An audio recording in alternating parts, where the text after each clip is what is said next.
Este episodio está dirigido a mayores de 18 años. Incluye contenido sensible y temáticas que podrían no ser adecuadas para todo público. Se recomienda discreción. ¿Estamos listos? Ay, no sé por dónde arrancar porque siento como que es difícil ahora encontrar el lugar donde conllevar todo esto. Bueno, voy a arrancar con...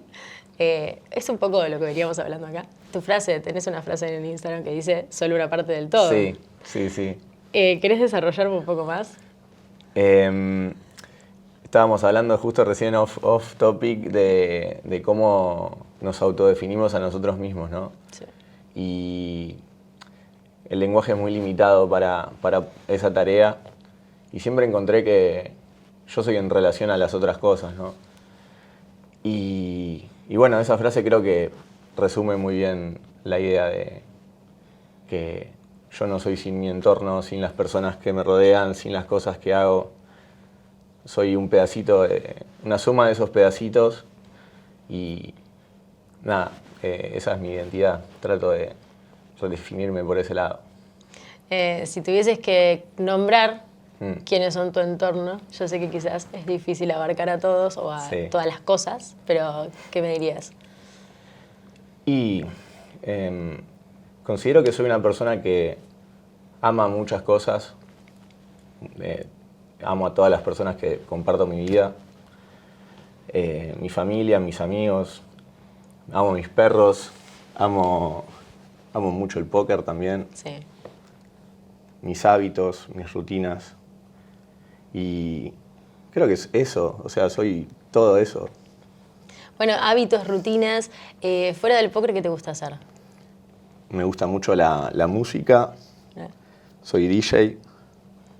A mí me gusta mucho el house. Sí. Soy fanático de Hernán Cataño y tengo muchos referentes en esa escena, que es una escena más como under de la música electrónica en general. Y sí, hace 10 años que me metí, no de lleno, a causa de que juego al póker básicamente. Sí.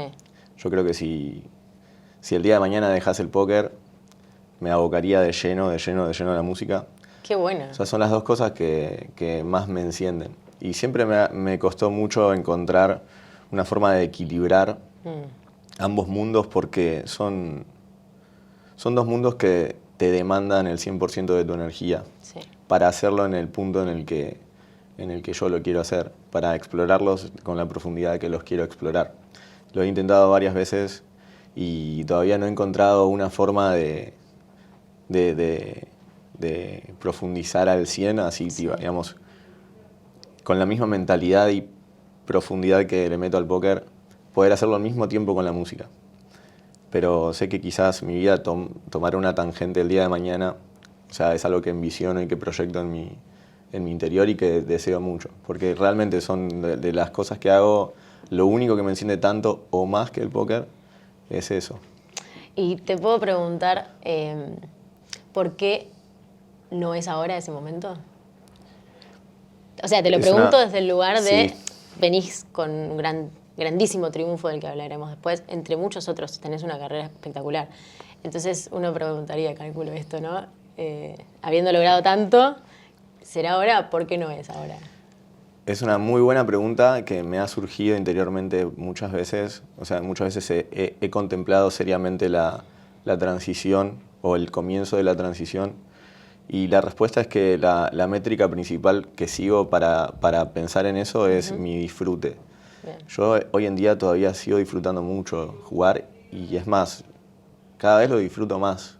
Wow. Todavía sigue creciendo mi disfrute y creo que ese disfrute está asociado con el crecimiento también y con la evolución en el juego. Creo que el día que sienta que eso está mermando, ahí mis ganas de pasar o de empezar a dividir el tiempo y la energía de otra manera también va a crecer. Porque hoy en día jugar al póker sigue siendo muy, muy divertido para mí. Todo lo que tiene que ver con póker. O sea, yo sigo mirando manos todo el tiempo, charlando de manos con mis amigos o con mi papá, lo más que puedo y consumiendo todo lo que puedo de póker, pero solamente porque lo disfruto. Y tu pregunta que me la he hecho, que está asociada a al punto de mi carrera, yo no lo mido tanto por ahí, porque para mí esos resultados, esos logros son un resultado directo de cuánto yo disfruto de jugar y de aprender y de, no digo estudiar, sino sumergirse en información para procesarla e ir adquiriendo cosas nuevas. Porque yo no sé, a mí no me gusta mucho sentarme a estudiar de manera estructurada, pero siento que estoy aprendiendo todo el tiempo por lo que comparto con quienes me rodean y retroalimentarme a mí mismo de mi juego. Entonces, nada, creo que va a depender de mi disfrute, esa transición. ¿Crees que, bueno, al final va un poco de la mano el hecho de que al quitarle el peso al logro en sí y ponérselo en el disfrute, bueno, casualmente tenés cada vez más éxito? Yo creo que sí. Creo que va muy por ahí, sí.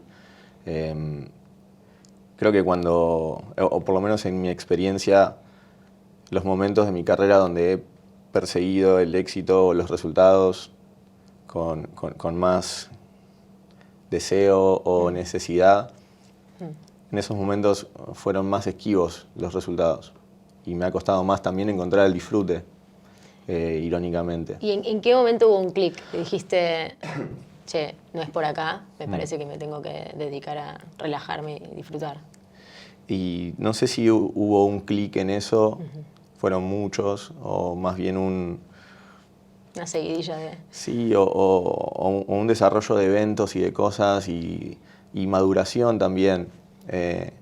Y obviamente fortuna y gracia de haber tenido los eventos y las circunstancias correctas en mi camino para poder darme cuenta de esas cosas que todavía sigo aprendiendo igual, Seguro. como todos. Pero diría que un clic puntual que se me ocurre remontándome hace mucho tiempo, yo era muy joven y tuve un muy buen resultado en el Sunday Million, yo ni siquiera jugaba torneos. Claro. Y tenía 19 años y un domingo random que me anoté, salí cuarto, producto obviamente de la varianza pura, y a raíz de eso toda mi ética laboral en Cash, que era lo que venía desarrollando desde que había empezado mi carrera hace poquito, desapareció por completo de un día para el otro. Obviamente mi autopercepción como jugador también cambió, lo cual hoy miro para atrás y no tiene sentido porque un torneo no define en absoluto nada. Pero no era lo suficientemente maduro en ese momento como para darme cuenta. Sin embargo, ese evento me brindó la maduración que yo necesitaba. Entonces, depende de cómo lo mires, es el análisis que podés hacer, ¿no? Y aprendí mucho de eso. Fue hace muchísimo tiempo, pero eso quedó grabado en mí en forma de enseñanza y yo trato de aplicar eso que aprendí cada momento, cada día. Una pregunta re tonta, pero bueno, creo que está buena porque abarca a muchos chicos. ¿Qué hacer siendo tan joven con esa cantidad de dinero, no? Bueno, esa es otra cosa que aprendí a los golpes. Claro. Yo creo que la mejor respuesta que podría dar, que es lo que mi padre acá presente trató de enseñarme en ese momento y de guiarme, y lo que yo después también aprendí, es proteger el dinero en función a tus proyectos en el póker, porque el dinero es tu capital de trabajo. Tal cual. Y la forma de optimizar ese capital es teniendo una estrategia a largo plazo que te permita maximizar las chances de permanecer en el juego. Bien. Yo cometí errores como subir automáticamente mis buy-ins sin haber estudiado, sin haberme preparado, aumenté mi nivel de gastos. Son todas cosas que minimizan las chances de permanecer en el juego porque aumentás la varianza, disminuís tu ROI y elevás tus gastos, o sea, claramente la tendencia de tu capital va a ir hacia abajo si no estás preparado. Entonces eso va a hacer más difícil que permanezcas en el juego a largo plazo. Si vos permaneces en el juego a largo plazo, si tu estrategia optimiza eso, vas a saber navegar esas variables. ¿Jugaste Cash desde el comienzo de tu carrera? Sí. Pero ahora estás más volcado a torneos, ¿puede ser? Sí, así es. En el 2022 me pasé por completo. ¿Y en qué momento tomaste esa decisión y cómo fue la transición? Porque esa es otra pregunta que creo que también abarca a muchos chicos que quizás dicen, bueno, me voy a pasar a torneos, pero no sé por dónde arrancar. ¿Cómo fue para vos? Bueno, es muy curioso porque yo antes de esa etapa de mi vida siempre me jactaba como de la comodidad que me brindaba a mí jugar Cash, y quizás hablaba medio en broma diciendo que nunca jamás jugaría torneos de manera profesional, y decía que no entendía a los que lo hacían. Sí. Qué locura. No podía empatizar en absoluto con el modo de vida. Las vueltas de la vida. Las vueltas de la vida, sí. Y fue como muy casual, como un giro del destino. Básicamente ahí sí fue un clic. Fue en un viaje a Bahamas en el 2023, en enero del 2023. Hace poco, aparte. Sí, hace bastante poco, hace 2 años y medio. Me acuerdo, hubo un momento clave, o sea, organizamos un viaje entre 8 amigos, sí, muy cercanos, entre los cuales estaba Marco Cebola. Sí. Y en el aeropuerto yo le conté mis intenciones del viaje, que eran jugar Cash exclusivamente, no iba a jugar ningún torneo. Se hacía el PSA sí. y el PSPC 25K, torneazo con overlay, con muchos satélites. Y yo le dije que iba a jugar solamente Cash. Y él me dijo, tenemos una muy buena relación, me dijo, vos estás loco, o sea, no te engañes a vos mismo, vas a jugar todos los torneos que se te crucen, conociéndome, pero yo iba muy, muy centrado en esa idea, estaba muy concentrado en el grind de Cash. Y él me comió la cabeza ahí, me acuerdo, estábamos en la puerta del avión por embarcar para el primer vuelo. Pero Marco aparte también juega Cash. Marco, sí. En su momento siempre salió de Cash, ¿no? Sí, y después sí. Juega a las dos. Marco es un híbrido, es uno de los jugadores más talentosos que conozco, autodidacta, y triunfa en las dos. Y él iba a jugar torneos a ese viaje. Bien. Y me comió tanto la cabeza que me terminé dando cuenta de la realidad de la situación, de que eventualmente iba a estar ahí, iba a querer jugar los torneos. Claro. Y me puse a vender del PSA, del 25K, vendí todo lo que planifiqué en ese momento, que fue súper esporádico, espontáneo. Sí. Y bueno, llegué a Bahamas, jugué el 10K, perdí, compartí mesa con Pastor en el día 2.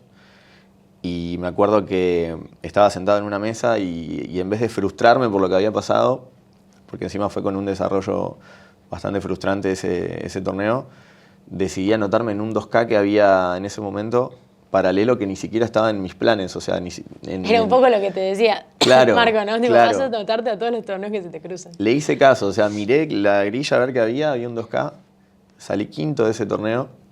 Un éxito. Un éxito, encima compartí mesa final. Más allá del resultado, lo que fue el click para mí fue ese día compartí mesa final quedábamos 5, sí.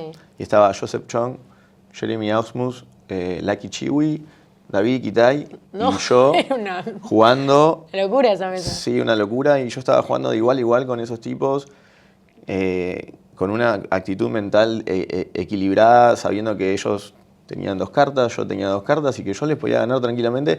Y de hecho el desarrollo de las acciones estaba siendo tal que yo estaba... Que no había una diferencia, digamos. No solo eso, sino que yo en ese día, en ese momento, como estaba el desarrollo, yo estaba imponiendo las reglas de la mesa. Hermoso. Y yo lo sentía así, y eso fue un shot de confianza que valió más que cualquier dinero para mí. O sea, yo ese día me fui a ese torneo, perdí un flip por todas las fichas, quedando 5 contra Joseph, pero me fui sabiendo que podía. O sea, ese desarrollo me brindó a mí el conocimiento de que podía. Y al día siguiente dije, bueno, listo, lo que queda del viaje juego solo torneos. Al día siguiente me anoté en un paralelo de un K y lo gané. No. O sea, imagínate que la confianza con la que me fui, y bueno, después obviamente el azar y todo, y gané el torneo, me llevé la pica al día siguiente. Y después Qué hermoso. Sí, y después reuní el 25K y volví el viaje con la cabeza cambiada gracias a la experiencia que tuve. Fue muy loco, muy loco, muy loco. No sé cómo preguntarlo, para que no suene mal, pero ¿te pareció más fácil jugar torneos? No. Al contrario. Todo lo contrario. Mira. Me parece mucho más desafiante. Mirá vos. Porque mentalmente es muy difícil también, ¿no? Sí, navegar los altibajos de la varianza, que es órdenes de magnitud más grande que en Cash. Sí. No puedes seleccionar las mesas, es decir, no puedes elegir a tu competencia de manera directa en un torneo. Es verdad. Nada, y además las variables que se te presentan a la hora de jugar son muchísimas más. Hay muchísimas más situaciones, más matices que evaluar.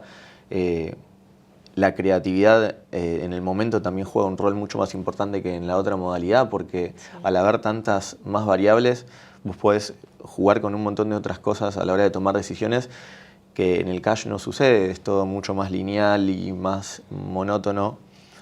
Y eso para mí lo hace mucho más divertido, pero también... Más caótico. Más caótico y más desafiante. Sí. Y yo por ese lado encontré el disfrute. A mí me gustan mucho los desafíos. Ahí entiendo, claro. Y parte de la transición a los torneos no fue solamente por la atracción de los torneos, sino también por el aburrimiento que empecé a experimentar jugando Cash. ¿Me explico? Sí, sí, porque es como mucho más estructurado, más seguro se puede decir. Sí. Pero sí, al final es más lineal, entonces sí. El altibajo también tiene un gustito lindo, ¿no? Sí, sí. Y el Cash a la hora de jugar, repetir siempre las mismas situaciones durante tanto tiempo, a mí me empezó a desgastar un poco, y buscando variables, la vida misma me presentó como para mí fue un mensaje del viaje, ¿me entendés? Y decir, bueno, porque yo fui con dudas a ese desafío. Claro. Si podía, si no podía, si me iba a desempeñar bien, si no, si iba a tener buenos resultados, si no. Y toda esa conjunción de eventos me terminó diciendo a mí mismo que podía. Y que era por ahí.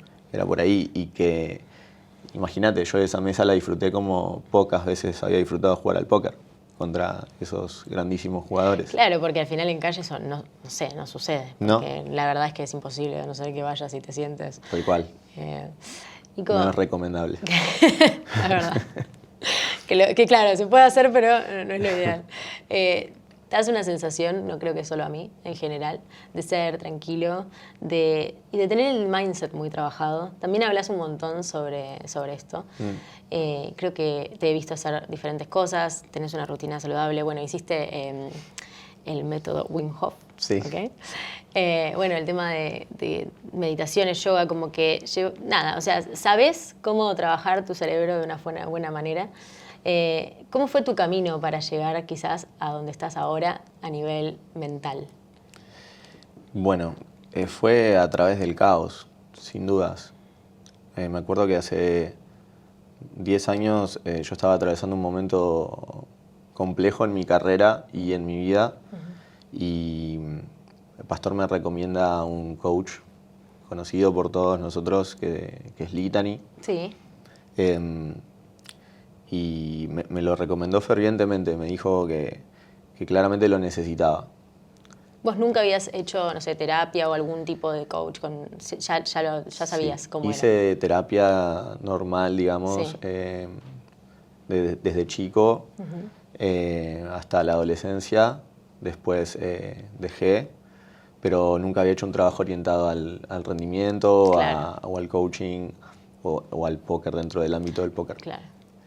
Y Juan me recomienda Litany y decido comenzar con él y fue una de las personas que más me abrió los ojos a mí mismo y a mi autodescubrimiento, y yo por eso voy a estar eternamente agradecido tanto a Litany como a Juan, que desde la amistad me abrió una puerta o me señaló hacia un lugar que me hizo muy bien, y ese fue un comienzo el comienzo de un camino de autodescubrimiento un poco más consciente, porque creo que todos estamos en un camino de autodescubrimiento. La vida misma es eso, para mí.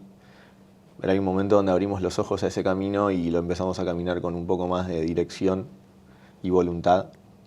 Y para mí ese fue el momento de darme cuenta de que yo era el responsable de las cosas que estaba viviendo, y yo era el responsable de mi bajo rendimiento en el póker, de todo lo que me estaba pasando. Y observarlo es recobrar una parte del poder y poder transformarlo. Y a partir de ahí creo que mi vida dio un giro interior y empecé a tomarme las cosas desde otro lado, todo. Qué increíble. La verdad es que no cualquiera igual, ¿no? O sea, lo logra. Porque una cosa es que te lo digan y otra cosa es adaptarlo a tu vida y llevarlo adelante, llevarlo a cabo. Después de eso, ¿en qué momento te encontrás con una rutina diferente? ¿Vos hiciste un clic directo en ese momento o fue un proceso? No, fue un proceso más gradual. Okay. Fue un proceso gradual que sigue todavía. ¿Qué fue lo primero que cambiaste? ¿Vos te acordás de eso? Lo primero y lo que más impacto tuvo en mí fue la práctica de la meditación. Bien. De manera directa. Yo no había meditado nunca en mi vida y era uno de los pilares del método de Litany. Y empecé como empieza cualquiera, haciéndolo de manera esporádica, intermitente, sin arraigarlo como un hábito, ¿no? Un día sí, un día no. Se practica también, ¿no? Desde mi experiencia, sí. O sea, como que, claro, y aparte en el sentido de que uno cuando arranca no llegas ni a palos a nivel mental al que llegas capaz un par de años más tarde. Es una cosa que es constante hasta lograr que tu cabeza lo pueda asimilar. Tal cual. Es una práctica como, en ese sentido, como cualquier otra, que requiere tiempo, requiere energía, requiere dedicación y compromiso. Como cualquier cosa en la que te quieras desarrollar. Tal cual. Requiere esos 4 pilares. Y es una práctica también cuyos beneficios o resultados o cambios, mejor dicho, no son visibles a simple vista y al principio. Es como ir al gimnasio. Sí. Uno no va al gimnasio y hace 2 días de rutinas y se mira al espejo esperando cambios. Es verdad. Sin embargo, sigue yendo porque sabe que los resultados, tarde o temprano, emergen y hay una transformación. Y para mí con la meditación pasa lo mismo, es un entrenamiento cognitivo para el cerebro. Y me anclé a esa idea y mantuve el hábito hasta el punto de empezar a ver pequeños cambios en mi forma de ser, en mi forma de pensar, algunos más sutiles, como percibir que mi estado de ánimo era un poquito mejor, como darme cuenta que empezaba a navegar las mismas fuentes de estrés, pero con un poquito más de calma. Bien. Hasta cosas más notables como niveles de concentración mejorados. Salvado. Sí. Bueno, hoy se saben muchísimas más cosas a nivel neurociencias que antes. Sí. Eso está buenísimo porque uno puede un poco hackearse a sí mismo y decir, bueno, puedo ir por acá, esto sirve. Otra pregunta cliché, pero que es muy útil es, ¿cuáles son si tenés que elegir 3 errores típicos que cometen los chicos para no lograr avanzar en su carrera?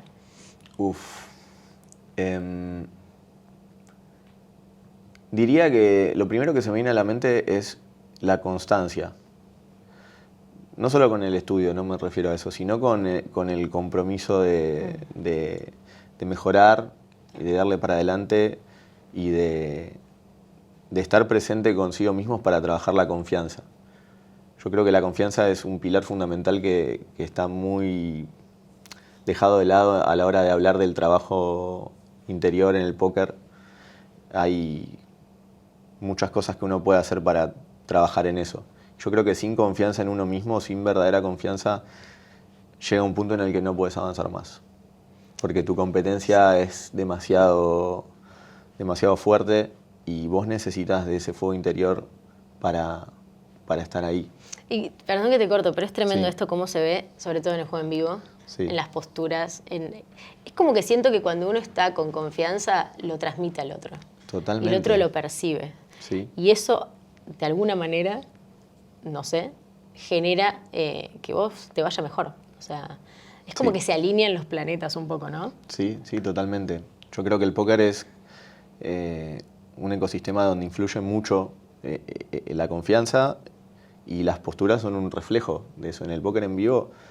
Uno ves a algunos que están como muy metidos para abajo. Claro. Y el que está como que, viste, que es derecho, que se siente claramente bien parado, bien sentado en ese momento, ahí es como que, nada, o sea, tiene otro impacto. Eso pasa también, por ejemplo, en la naturaleza, en la selva, en los animales. Los animales erguidos que sacan el pecho, que ocupan más espacio, que ocupan territorio, que ocupan recursos. O sea, el póker es un ecosistema muy similar en esencia a la naturaleza, ¿no? Estamos compitiendo por recursos limitados y es la ley del más fuerte en una mesa de póker. Y las posturas reflejan eso, es claro como el agua. Si te pones a mirar, hay posturas y posturas y se refleja mucho eso. Sí. Confianza, diríamos que es la primera de las cosas que uno tiene que tener. Sí. Bueno, también dije lo de la constancia, que está un poco atado, y diría que buscar una comunidad, ¿no? O sea, y lo pondría primero eso, porque el resto de las cosas son un subproducto de eso. Hablábamos antes de que somos la suma de nuestras compañías, ¿no? Y en el póker eso es fundamental. Tener un grupo de personas a tu lado que te acompañe y con quienes compartir y aprender es el primer requisito. Es el primer requisito. Uno solo nunca triunfa. Es como la frase, nadie se salva solo. Nadie se salva solo. Nadie gana solo, podemos decir. Nadie gana solo. No.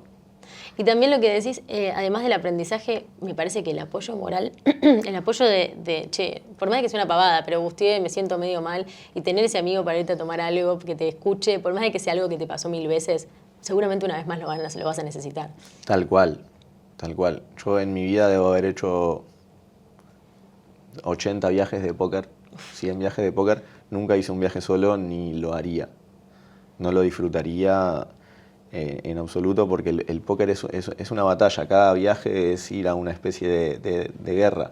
Y nadie va a la guerra solo. Es tal cual decís, o sea, termina la sesión, te fue bien, te fue mal. Lo primero que querés hacer es compartirlo con alguien.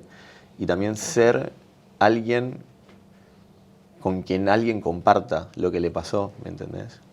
Estar del otro lado también. Estar del otro lado, dar y recibir ese compartir. Qué lindo. Escuchar las manos del otro, acompañarlo cuando le va mal, disfrutar con él cuando le va bien. Y lo mismo de tu lado, o sea, es lo más lindo que tiene. O sea, no, está buenísimo lo que decís, porque en realidad el póker se percibe, y es un poco como un juego bastante egoísta, ¿no? Pero no, porque también está esta parte, lo que vos estás contando. Tal cual. El equipo. Tal cual, y yo lo vivo desde la otra vereda completamente. Yo tuve mucha suerte de encontrar personas en mi camino, empezando por mi viejo, que fue quien me metió en esto. que nada, me siento muy afortunado de tener y compartir hoy en día todavía con gran mayoría de esas personas eso. He tenido mentores que no sé si merezco, o sea, increíbles, empezando de vuelta por mi viejo y por Juan, mis dos mentores más grandes en este juego. Yo no estaría acá sin ellos, seguro. Nico, te quiero preguntar por tu último triunfo, porque la verdad es que ha sido impresionante. Pero sabemos ahora que después de toda esta charla, que a vos quizás no te mueve, no sé, el dinero, el trofeo, te mueve otra cosa, que es esto de seguir avanzando, disfrutando, aprendiendo. Pero bueno, de todas maneras quiero que me cuentes cómo lo viviste y qué sacaste de ese triunfo. Fue un torneo muy especial para mí. Y obviamente el prestigio y el premio me importan. O sea, no es el mensaje que quiero dar, que no me mueve. Todos jugamos para ganar y el anhelo de ganar siempre está. Uh-huh. Y desde chico yo siempre soñé, de chico y de grande, con ganar un torneo así. Es un placer indescriptible y cuando lo viví fue magnífico, un regalo de la vida esa experiencia. Pero cuando termina el torneo me queda una sensación de que lo más lindo estuvo durante. Lo más lindo estuvo durante, o sea, estar ahí pensando y ejecutando es indescriptible esa sensación. O sea, y es lo que más me motiva a volver a querer experimentarla, ¿me entendés? Sí. No a volver a ganar otro torneo, que ojalá que pase, pero de estar ahí, en ese momento.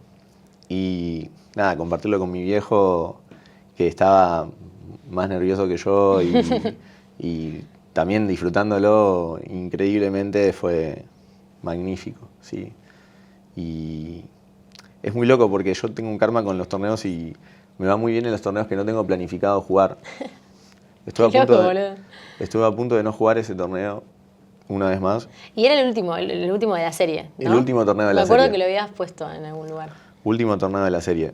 Yo salí 21 del torneo anterior, que Maxi Castanini, un gran amigo también, salió séptimo, hizo mesa final, una grandísima mesa final en World Series. Qué bueno.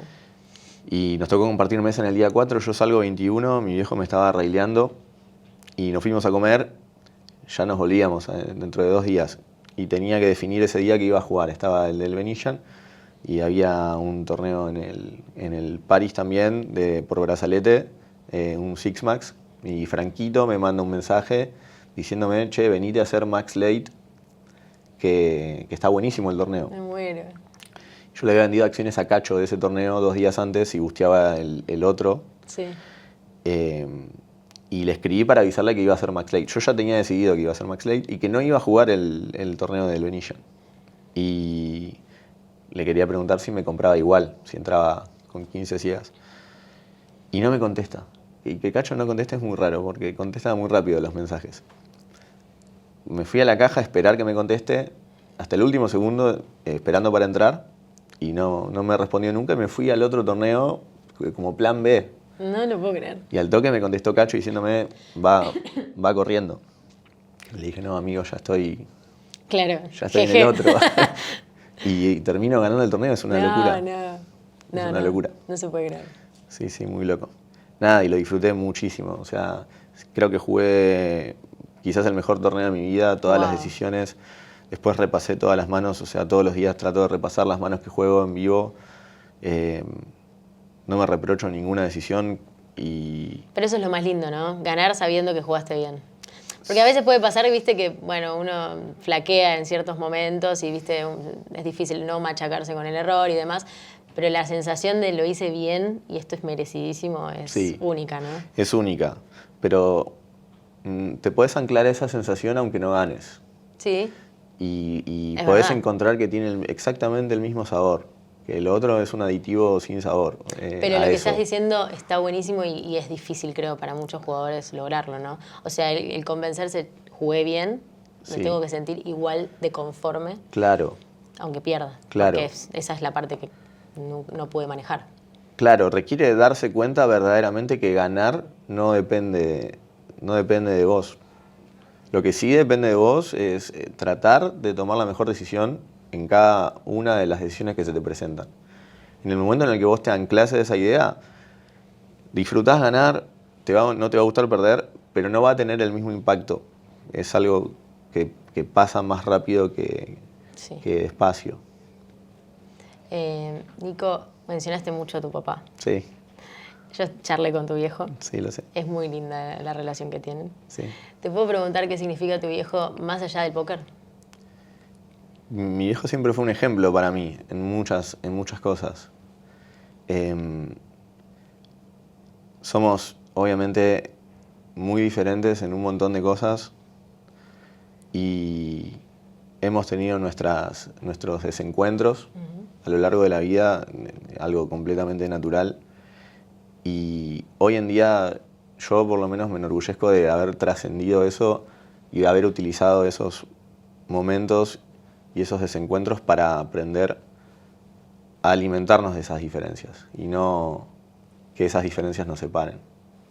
Entonces, creo que es algo que nos pasa a todos con todas las personas cercanas, ¿no? Obvio.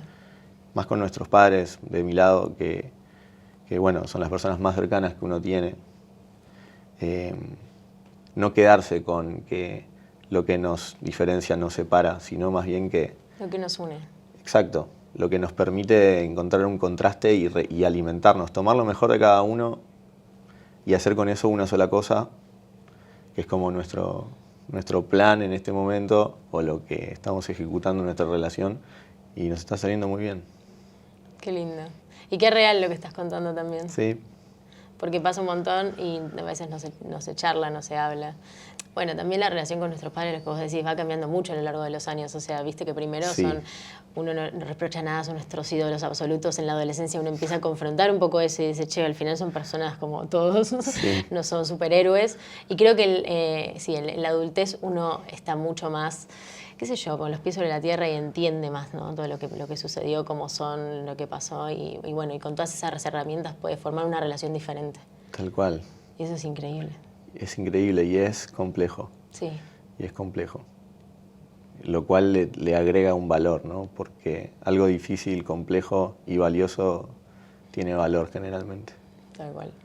Te quiero hacer una última pregunta.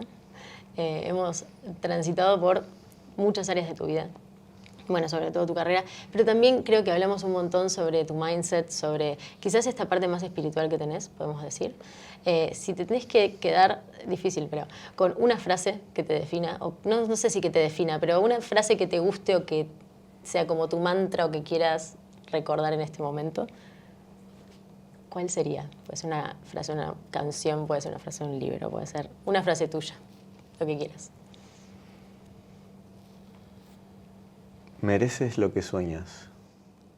Gustavo Cerati. Gracias. A vos.